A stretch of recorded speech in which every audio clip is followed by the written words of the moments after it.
ఈరోజు మనం Hindi model paper చూద్దాము. మనకి ఎగ్జామ్‌కి రాయడానికి టైం అయితే 3 హార్స్ 15 మినిట్స్ ఉంటుంది. అండ్ మార్క్స్ వచ్చేసి 100 మార్క్స్‌కి. సో ఫస్ట్ इंस्ट्रक्शंस చూసుకున్నట్టయితే प्रश्न पत्र पढ़ने के लिए 15 मिनट का समय निर्धारित है. సో మీకు క్వెషన్ పేపర్ చదవడానికి 15 మినిట్స్ టైం అన్నది మీకు కేటాయించారు. सभी प्रश्नों के उत्तर పుస్తికా మే లిఖియే. సో ఇచ్చిన క్వెషన్స్ అన్నీ కూడా మీరు దీని ఆన్సర్స్ అన్నీ కూడా వాళ్ళు ఇచ్చే బుక్లెట్లోనే రాయాలి. నెక్స్ట్ ప్రశ్న పత్రమే 6 భాగ్ హే. సో ఈ క్వెషన్ పేపర్లోని మొత్తం 6 పార్ట్స్ కింద డివైడ్ చేశారు ఒక్కొక్క సెక్షన్. సో ఒక్కొక్క సెక్షన్లోని ఒక్కొక్క టాపిక్స్ అన్నవి కవర్ అవుతూ ఉంటాయి. సో ఫస్ట్ పార్ట్ వచ్చేసి మనకి నిమ్నలిఖిత్ ప్రశ్నోं के उत्तर सूचने के अनुसार लिखिए. సో ఇక్కడ ఏమంటున్నారంటే కిందన క్వెషన్స్ ఇచ్చారు కదా, ఈ క్వెషన్స్ అన్నిటికి కూడా ఇచ్చిన ఇన్ఫర్మేషన్ బేస్ చేసుకొని ఆన్సర్ చేయండి అని చెప్తున్నారు. సో టోటల్ 12 క్వెషన్స్ ఇచ్చారు. ఒక్కొక్క క్వెషన్ మనకి 1 మార్క్ అన్నది క్యారీ చేస్తుంది.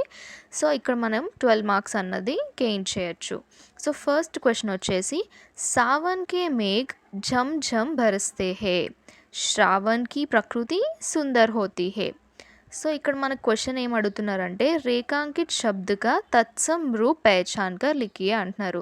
సో మనకి ఇక్కడ అండర్లైన్ చేసిన వర్డ్ అన్నది తద్భవ్ రూపంలో ఇచ్చారు. దాన్ని మనం తత్సమ్ రూప్లోకి మార్చాలి. సో సావన్ అన్న పదానికి తత్సమ్ రూప్ ఏంటి అంటే శ్రావణ్. నేను ఇక్కడ ఆన్సర్ ఇస్తాను, శ్రావణ్. నెక్స్ట్ క్వశ్చన్ मोर झूम झूम कर नाचने लगा.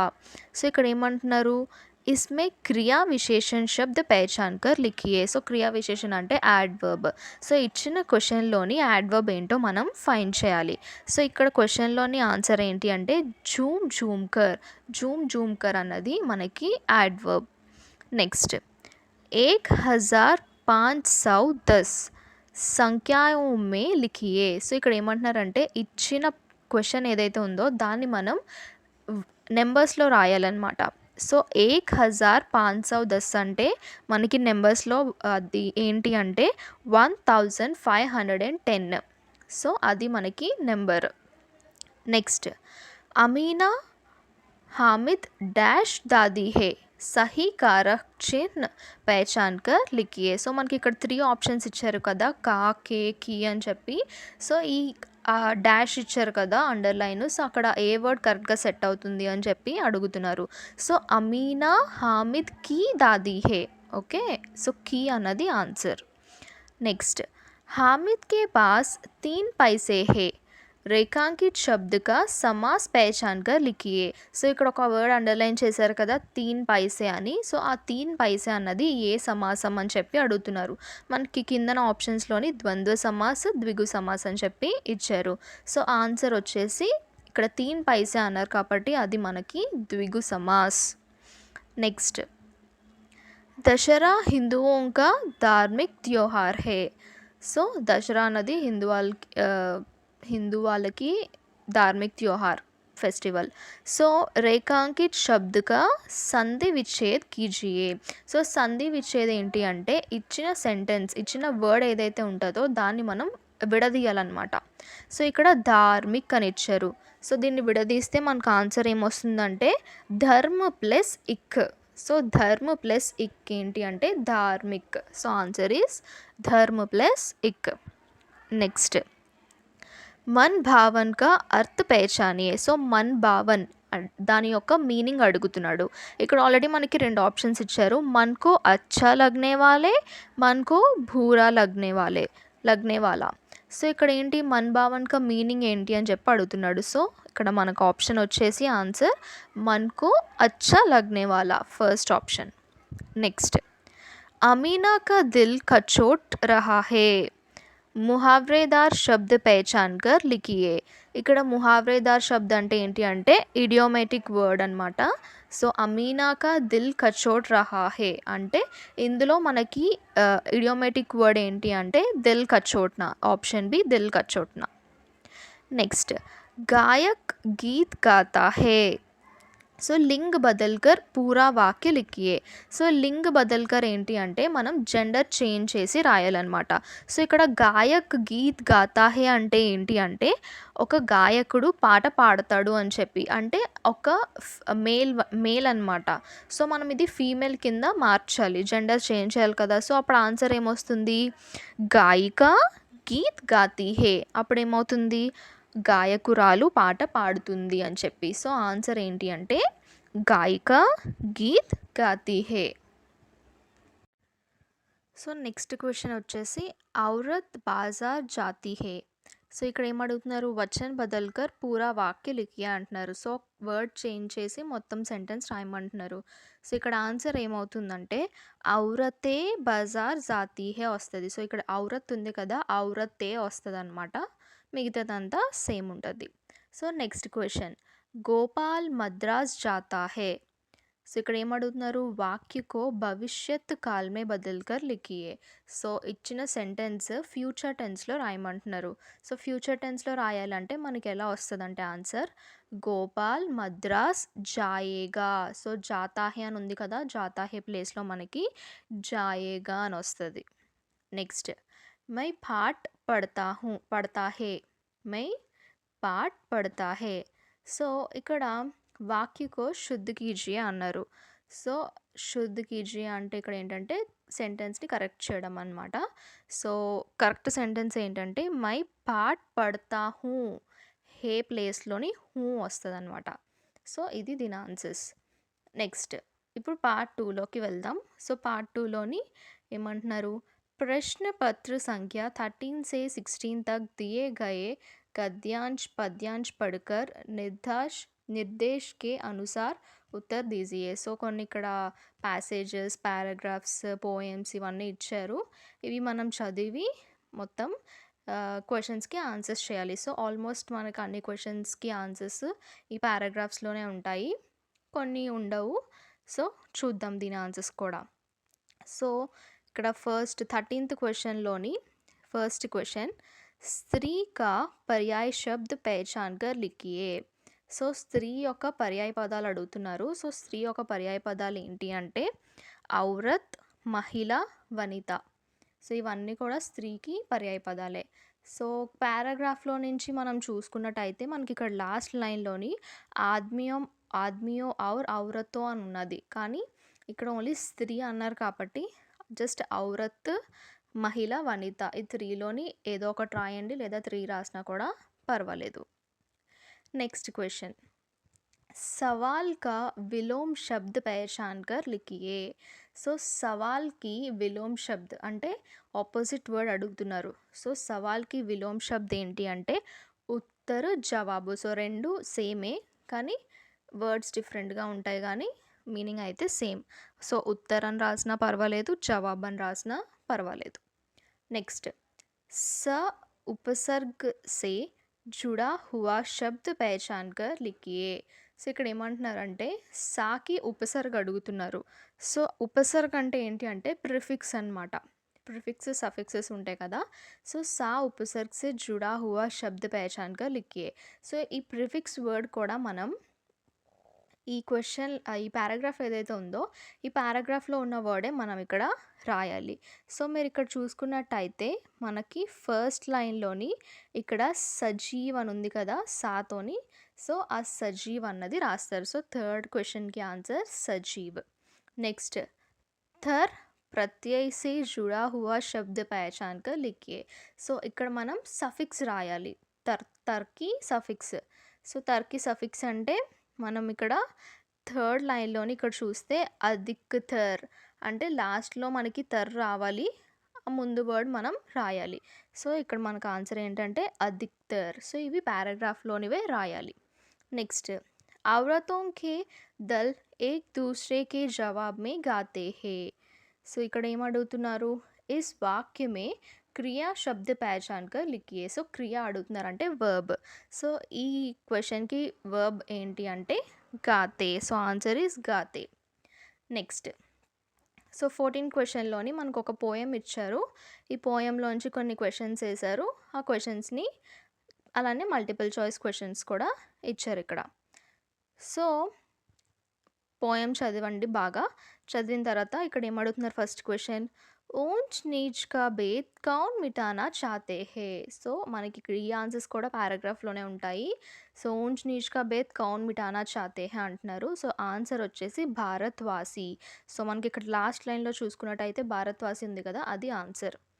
నెక్స్ట్, అమృత్ సర్సానే కే లియే కిస్కా కుహాసా తోడ్నా చాహియే. సో, మీరిక్కడ అబ్జర్వ్ చేసుకున్నట్టయితే సెకండ్ లైన్‌లో మీరు చూస్తే మనకి మొత్తం క్వెషన్‌లో ఉన్నది సెకండ్ లైన్‌లో ఉంది.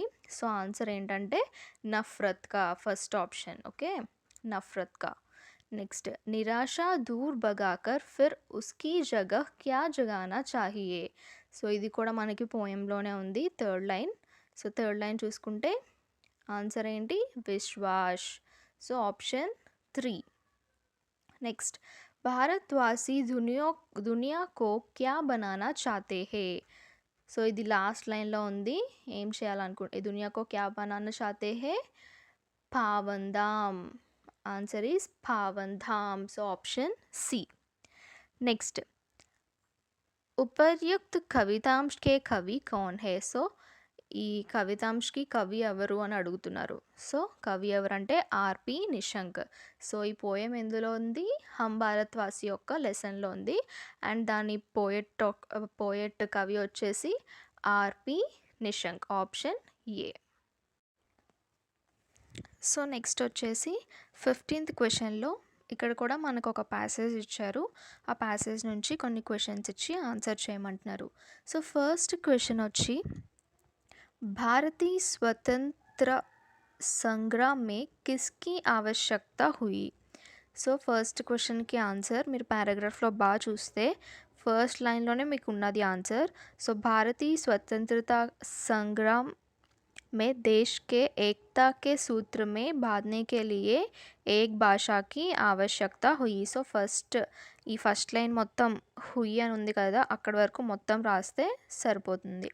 సో, నెక్స్ట్ క్వెషన్, आज भारत में किन भाषाओं का स्थान महत्वपूर्ण है.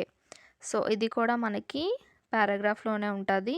సో, ఎక్కడి నుంచి రాస్తారంటే ఇక్కడ సెకండ్ లైన్‌లో आज हमें एक से अधिक भाषाएँ सीखना ज़रूरी है जिनमें हिंदी और अंग्रेज़ी का स्थान महत्वपूर्ण है అని చెప్పి ఇక్కడి వరకు రాస్తారు. సో, నెక్స్ట్, हिंदी से हम क्या कर सकते हैं. సో, హిందీ సే హమ్ క్యా కర్ సక్తే హే. ఇది నెక్స్ట్ లైన్‌లోనే ఉంది చూడండి. సెకండ్ లైన్ ఇక్కడ థర్డ్ లైన్‌లోని హిందీ సే హమ్ సారే భారత్ కి పహచాన్ అచ్చి తరహ సే కర్ సక్తే హే. సో, ఇక్కడి నుంచి ఇక్కడి వరకు రాస్తారు. సో, నెక్స్ట్ క్వెషన్, हम भारतवासियों को एकता के सूत्र में बांधने वाले भाषा क्या है. సో, ఇక్కడ ఇది ఆన్సర్ ఇక్కడే ఉంది కానీ ఇక్కడ మనకి కొంచెం పెద్దదిగా ఉన్నది. జస్ట్ మీరు ఏం చేస్తారంటే క్వెషన్ సేమ్ అలా రిపీట్ చేసి భాష క్యా హే అన్నారు కదా!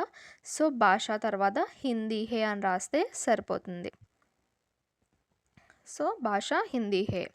నెక్స్ట్, యహ గద్యాంశ్ కిస్ పాఠ్ సే దియా గయా హే. సో, ఈ పారాగ్రాఫ్ ఏ లెసన్ నుంచి ఇచ్చారు అని చెప్తున్నారు. సో, ఇది మనకి అంతర్రాష్ట్రీయ స్తర్ పర్ హిందీ అనే లెసన్ నుంచి ఈ పారాగ్రాఫ్ అన్నది ఇచ్చారు. సో, ఆన్సర్ ఈస్ అంతర్రాష్ట్రీయ స్తర్ పర్ Hindi. Next, so 16th one, ఇక్కడ కూడా మనకి ఒక పారాగ్రాఫ్ ఇచ్చారు. సో, దాంట్లోంచి మల్టిపుల్ క్వెషన్స్ అడిగారు. సో, ఫస్ట్ క్వెషన్ చూద్దాం.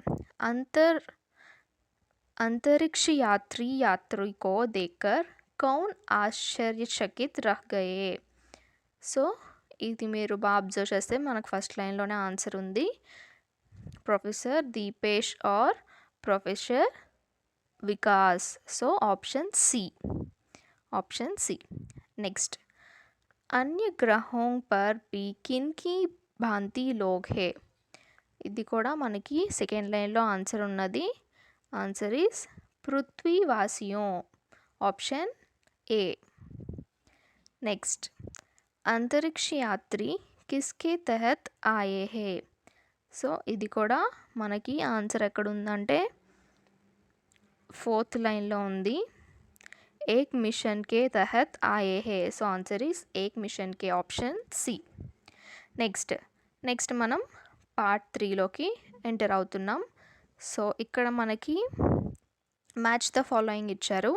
సో ఇక్కడ కొన్ని కవి నేమ్స్ ఇచ్చారు అండ్ ఇక్కడ వాళ్ళు చేసేవి వాళ్ళకి వచ్చిన అవార్డ్స్ సో ఇలా మెన్షన్ చేసి మ్యాచ్ చేయమంటున్నారు. సో ఇక్కడ జ్ఞాన్ మార్గి శాఖకే కవి అంటే మనకి రైదాస్ అనమాట. సో ఇక్కడ ఫస్ట్ బ్రాకెట్లో ఆప్షన్ సి పెడతారు. సో రైదాస్ అని చెప్పి సి. సో నెక్స్ట్ ప్రకృతి చిత్రన్కే బేజోడ్ కవి.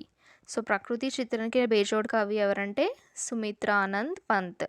సో ఇక్కడ బి దగ్గర ఆప్షన్ డి పెడతారు సెకండ్ దాంట్లో. నెక్స్ట్ జ్ఞాన్ పీఠ్ పురస్కార్. So Chidambara option A. So ఇక్కడ థర్డ్ వన్లో ఆప్షన్ ఏ పెడతారు.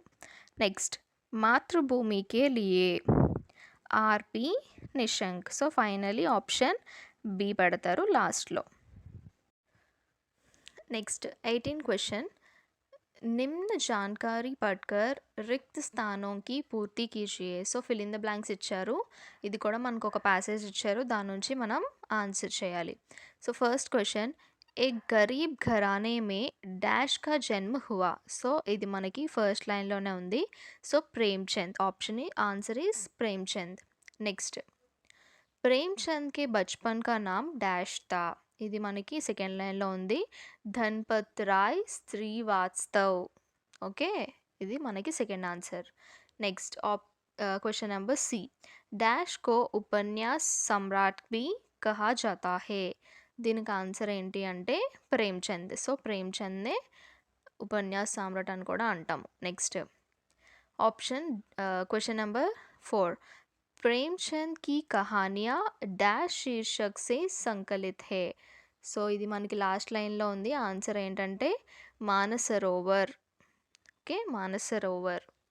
Next section 4. సో మనకి ఇక్కడ సెక్షన్ 4లోని క్వశ్చన్ అండ్ ఆన్సర్స్ ఉన్నాయి. సో మనకి ఇక్కడ 8 క్వశ్చన్స్ ఉన్నాయి, మనం అన్నీ ఆన్సర్ చేయాలి. ఒక్కొక్క క్వశ్చన్ అట్లీస్ట్ 3 to 4 లైన్స్ మనం రాయాలి, అప్పుడే మనకి పర్ క్వశ్చన్కి 3 మార్క్స్ అన్నది వస్తాయి. సో మ్యాక్సిమం 4 లైన్స్ రాయడానికి ట్రై చేయండి. అండ్ నెక్స్ట్ వచ్చేసి సెక్షన్ 5లో కూడా మనకి ఎస్ఏ క్వశ్చన్స్ ఉన్నాయి. ఇక్కడ మనం ఎయిదర్ ఒకటి రాస్తే సరిపోతుంది. సో ఇక్కడ ఏమంటున్నారు 27లో కిసి ఏక్ ప్రశ్న కా ఉత్తర్ 10 పంక్తియోं में लिखिए. సో ఇక్కడ మనకి ఒక్క సింగిల్ క్వశ్చన్కి 10 మార్క్స్ ఇస్తున్నారు. సో మనం ఇక్కడ అట్లీస్ట్ 10 లైన్స్ రాయాలి అని చెప్తున్నారు. సో ఇది ఎస్ఏ క్వశ్చన్ కాబట్టి మినిమం మీరు 10 to 12 లైన్స్ రాయడానికి ట్రై చేయండి. అండ్ ఒక్కటి రాస్తే సరిపోతుంది. సో ఈ రెండిట్లో ఏదైనా ఒకటి.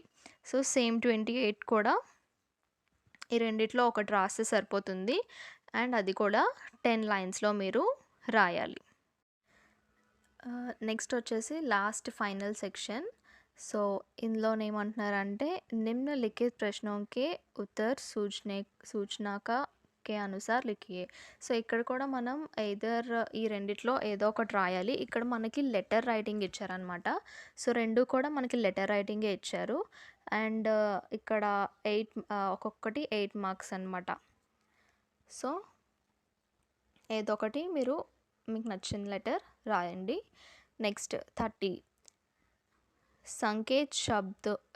संकेत शब्दों के आधार पर निम्न दिए गए शब्दों में से सही शब्दों को चुनकर किसी एक निबंध के रिक्त స్థానం కి పూర్తి కీజియే. సో ఇక్కడ కొన్ని ఫిల్ ఇన్ ద బ్లాంక్స్ ఇచ్చారు, అలానే మనకి హింట్ కూడా ఇచ్చేసారు. హింట్ వర్డ్స్ కూడా మనకు ఆల్రెడీ ఈ బ్రాకెట్స్లో ఇచ్చేసారు. సో ఆ బ్రాకెట్స్లో నుంచి ఎక్కడ ఏ బ్లాంక్కి కరెక్ట్గా ఏ వర్డ్ వస్తుందో అన్నది మనం గెస్ చేసి రాయాలి. సో ఇది మనం జాగ్రత్తగా చూసుకొని రాయాలి, అక్కడ కరెక్ట్గా ఏ వర్డ్ వస్తుంది అన్నది. సో ఫస్ట్ వన్ వచ్చేసి మానవ్ కా సర్వశ్రేష్ఠ ఆవిష్కార్ దూరదర్శన్ అని చెప్పి ఒక టాపిక్ ఉన్నది. సో ఈ టాపిక్ మీద చిన్న ఎస్సే లాంటిది కొంచెం ఇచ్చారు. సో ఇప్పుడు ఇందులో ఏమేం బ్లాంక్స్ వస్తాయో చూద్దాం. సో ఫస్ట్ వచ్చేసి आजकल के वैज्ञानिक और मनोरंजक साधनों में टेलीविज़न का स्थान महत्वपूर्ण है. ఇసే డాష్ भी कहा जाता है. సో ఇక్కడ ఆన్సర్ ఏంటి అంటే దూరదర్శన్. ఫస్ట్‌ది దూరదర్శన్. నెక్స్ట్ టెలివిజన్ డాష్ భాషా కా శబ్ద్ హై. సో ఇక్కడ సెకండ్ వన్ ఆన్సర్ ఏంటి అంటే గ్రీక్. ग्रीक भाषा का शब्द है. नेक्स्ट टेली का अर्थ डैश और विजन का अर्थ डैश है. సో ఇక్కడ రెండిట్లకి ఆన్సర్ ఏంటి అంటే ఫస్ట్ వచ్చేసి दूर. टेली का अर्थ दूर और विजन का अर्थ प्रतिबिंब है. ओके. नेक्स्ट इंग्लैंड के जे.एल. बयड और जेकिस्ट नामक डैश ने दूरदर्शन का डैश किया. సో ఇక్కడ ఆన్సర్ ఏంటి అంటే वैज्ञानिक ने दूरदर्शन का आविष्कार किया. సో ఇక్కడ వైజ్ఞాన్, ఇక్కడ ఆవిష్కార్. నెక్స్ట్ मानव को मनोरंजन देने वाले डैश में दूरदर्शन सशक्त और महत्वपूर्ण है. సో ఇక్కడ ఫస్ట్లో వచ్చేసి संसार में दूरदर्शन सशक्त और महत्वपूर्ण साधन है. नेक्स्ट दूरदर्शन से कई डैश है. घर बैठे ही हम संसार भर के डैश सुन और डैश सकते हैं. సో ఇక్కడ ఫస్ట్ వన్ ఏంటి అంటే ఏమంటున్నారు दूरदर्शन से कई डैश है. दूरदर्शन से कई लाभ है. घर बैठे ही हम संसार भर के समाचार सुन और देख सकते हैं. సో ఇక్కడ ఆప్షన్, ఇక్కడ బ్లాంక్స్ ఏంటి సున్, ఇక్కడ समाचार, ఇక్కడ देख. नेक्स्ट हम इसके द्वारा खेल कूद गीत संगीत नृत्य धारावाहिक आदि कई विषय देख सकते हैं. సో ఇక్కడ ఏమేమి వస్తాయి బ్లాంక్స్లోని గీత్ సంగీత్, ధారావాహిక్, విషయ్. సో ఈ మూడు ఇక్కడ వస్తాయి. నెక్స్ట్ दूरदर्शन के बिना मानव को डैश मिलना डैश है. मानव को मनोरंजन मिलना नामुमकिन है. ఓకే. సో ఇవి మనకి లైన్గా వచ్చే బ్లాంక్స్. సో ఇక్కడ ఆల్రెడీ కొన్ని ఇచ్చారు కదా హింట్ వర్డ్స్, ఆ వర్డ్స్ యూస్ చేసి ఎక్కడ మనం పెట్టాలి అన్నది ఆ విధంగా రాయాలి. సో ఇక్కడ కూడా మీరు రెండిట్లో ఒకటే రాయాలి. సో 30 కూడా ఎయిదర్ దిస్ ఆర్ దిస్, ఇది కూడా మనకి 8 మార్క్స్ క్యారీ చేస్తుంది.